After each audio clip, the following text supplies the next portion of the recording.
আসসালামু আলাইকুম প্রিয় ভিউয়ার্স, আপনারা যে যেখান থেকে আমার এই ভিডিও দেখছেন আপনাদের সকলকে জানাই আমার বিডি দর্জি লাইফের পক্ষ থেকে আন্তরিক শুভেচ্ছা ও অভিনন্দন। তো আপনাদেরকে আজকে দেখাবো চেক শার্টে পকেটে কিভাবে চেক মিলাতে হয়। তো এভাবে আমি যেভাবে নিয়েছি মিলিয়ে এভাবে মিলিয়ে নেবেন প্রথমে চেকের সাথে, তারপরে প্লেট পেস্টিং নিতে হবে।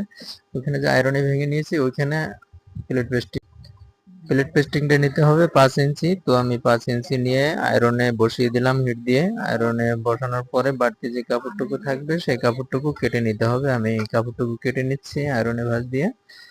তো আপনারা যদি এভাবে চেষ্টা করেন তাহলে অবশ্যই চেক মিলিয়ে পকেট ভাঙতে পারবেন শার্টের। তো এরপরে নেক্সট ভিডিওতে আপনাদেরকে দেখাবো যে আমার আরেকটি ভিডিও আছে, ওইখানে দেখবেন যে আমি চেকটা কিভাবে সুইং করেছি, জয়েন দিয়েছি। তো আজকে এই পর্যন্তই। আল্লাহ হাফেজ।